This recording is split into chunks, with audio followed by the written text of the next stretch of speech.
Hello everyone. Today's topic is Kruskal algorithm. Kruskal algorithm कल मैंने last class में आपको मिनिमम स्पैनिंग ट्री का के बारे में बताया था.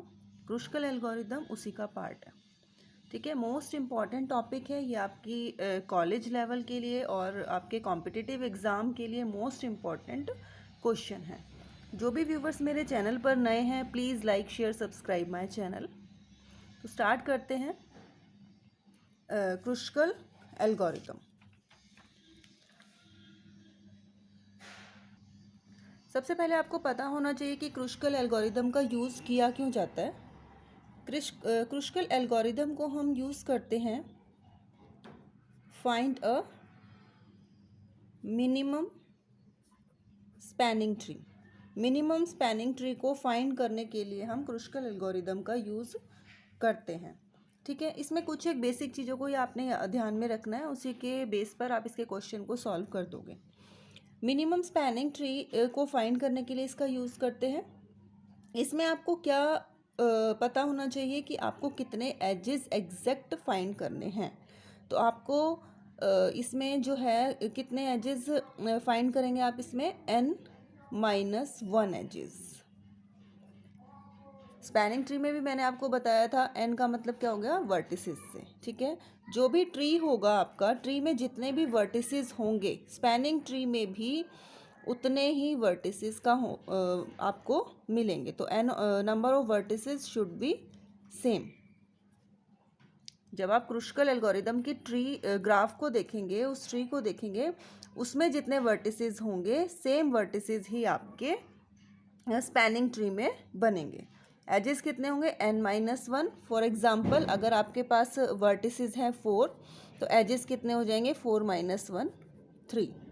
ठीक है, देन आपको ये इसमें सॉल्व करने के लिए मैं आपको एक एग्जांपल लेती हूँ कि एक ग्राफ हमने लिया. फॉर एग्जांपल हमने ये ग्राफ लिया A B C D E और F. ठीक है, ये हमारे पास ग्राफ है. इन वर्टिसेस में एजेस क्या है, जैसे ए बी. अब इनके क्या होंगे, वेट होंगे. यानी कि जैसे इसका वेट है मान लीजिए 16, 5, 6, 10, 14, 18, 23, 21, 11, 19. ठीक है, ये हमारे पास है एक ग्राफ. ठीक है, इस ग्राफ से आपको मिनिमम स्पैनिंग ट्री फाइंड करने को आता है. अगर आपके कॉलेज लेवल में आएगा तो क्रुशकल एल्गोरिदम आएगी. क्रुशकल एल्गोरिदम में ये थोड़ा सा थ्योरेटिकल बता के आपने ये जो है एग्जांपल ही सॉल्व करना है, क्योंकि इसमें इतनी ज़्यादा थ्योरी नहीं होती है. चाहे आपको मिनिमम स्पैनिंग ट्री के लिए क्रुशकल एल्गोरिदम आ जाए, चाहे प्रिम्स एल्गोरिदम आ जाए. प्रिम्स एल्गोरिदम को हम नेक्स्ट लेक्चर में करेंगे. तो जो कॉलेज लेवल के हिसाब से अगर हम देखते हैं तो आप उसमें इतनी थोड़ी बहुत ही थ्योरी है. थ्योरी से तो आपका जो है ये नहीं कह सकते कि थ्योरी लिख के आपका क्वेश्चन अटैम्प्ट माना जाएगा या वो क्वेश्चन ही बनेगा ही नहीं, क्योंकि इसमें इतनी थ्योरी ही नहीं है. उसके लिए आपको एक एग्जांपल तो लेना ही होगा. और जो कॉम्पिटिटिव एग्ज़ाम है उसमें आपको आता ही इस टाइप का कोई ग्राफ दे देंगे और आपसे पूछा जाता है कि कितने कौन सी मिनिमम स्पैनिंग ट्री बनेगी. अलग अलग स्पैनिंग ट्री आपको ड्रॉ करके दिखा देंगे, उसमें से टिक करो, या फिर उसकी मिनिमम कॉस्ट कितनी आ सकती है, इस टाइप का क्वेश्चन आ जाएगा. ठीक है, तो आपको ये एक कोई भी आप एग्जांपल ले सकते हो. मैंने यहाँ पर ये वाला ग्राफ का एग्जांपल लिया है. अब हम इसमें कैसे फाइंड करते हैं, आपको इसमें कुछ एक रूल्स हैं, अगर आप उन्हें याद कर लोगे तो बहुत ही इजीली इस क्वेश्चन को सॉल्व कर लेंगे. इसमें क्या करना है आपको, एक तो ये ध्यान रखना है कि इस ग्राफ में अब कितने वर्टिसेस हैं, 1 2 3 4 5 6 वर्टिसेस हैं. अब मैंने आपको बोला number of vertices should be same, कि अगर आपके ग्राफ में 6 वर्टिसेस हैं तो जो हम स्पैनिंग ट्री अभी बनाएंगे, जो लास्ट फाइनल स्पैनिंग ट्री बनेगी, उसमें भी नंबर ऑफ वर्टिसेस जो है आपके 6 ही होंगे. First point. सेकंड, आपके एजेस कितने होंगे, अब 6 है, 6-1 आपके 5 एजेस होने चाहिए. देन और आपने क्या इसमें करना है कि आपको इसमें असेंडिंग ऑर्डर में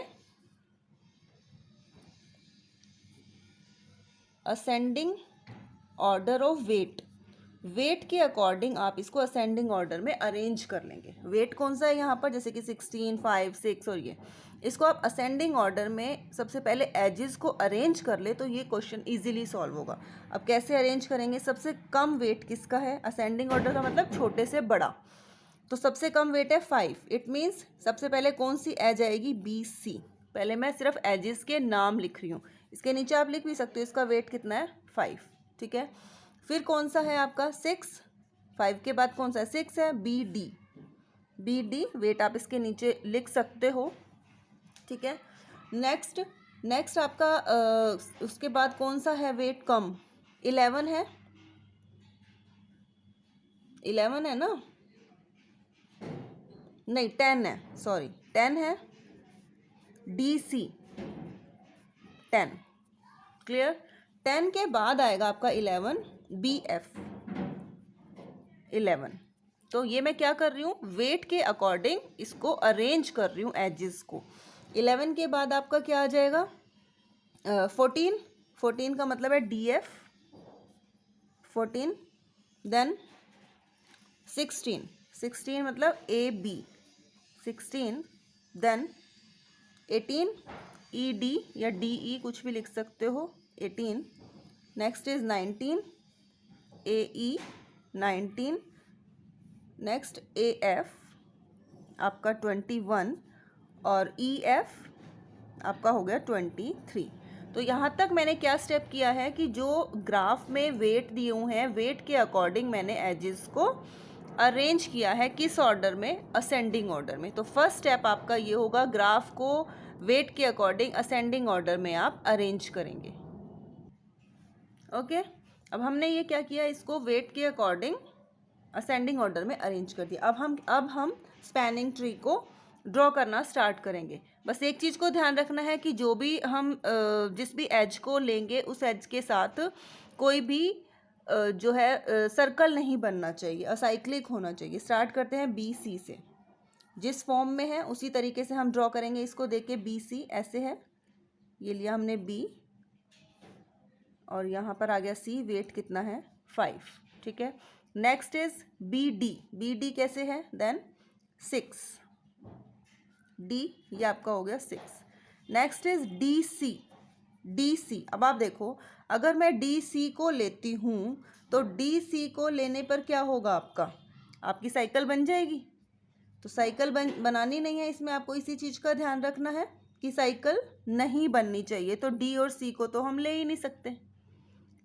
अगर मैंने DC को लेती हूँ तो यहाँ पर साइकिल बनेगी, और साइकिल बनेगी तो हम इसको लेंगे ही नहीं, यहाँ पर साइकिल हमने नहीं बनाना है। नेक्स्ट इज BF है, ये BF बन जाएगा, कितना वेट है 11। ठीक है, ये हो गया। Next is DF। अब D और F, DF को अगर हम लेते हैं तो फिर से साइकिल बनेगी, इसको आपको नहीं लेना। AB बन जाएगा ये तो, और वेट कितना है 16, क्लियर। DE ये भी बन जाएगा, DE का वेट कितना है 18। ठीक है, देन AE अगर मैं बनाती हूँ तो फिर से साइकिल बनेगा, ये मिनिमम स्पैनिंग ट्री का पार्ट नहीं बन सकता। AF को भी अगर मैं लेती हूँ तो ये भी आपकी साइकिल बनेगी, आप इसको भी नहीं ले सकते। EF को अगर हम ज्वाइन कराते हैं तो ये भी एक साइकिल बन जाएगी, इसको भी आप नहीं लेंगे। तो ये आपका बन गया मिनिमम स्पैनिंग ट्री। अब देखो मैंने क्या पॉइंट लिखवाया था, number of vertices should be same, 1 2 3 4 5 6, 1 2 3 4 5 6। तो ये इसमें भी 6 थे, आपके मिनिमम स्पैनिंग ट्री में भी कितने वर्टिसेस हैं 6, तो ये सेम हो गए। नेक्स्ट बोला था कि एजेस कितने होंगे आपके n-1, n मीन्स एजेस आपके होंगे n-1, इट मीन्स 6 - 1 5 एजेस होने चाहिए, 1 2 3 4 एंड 5, क्लियर।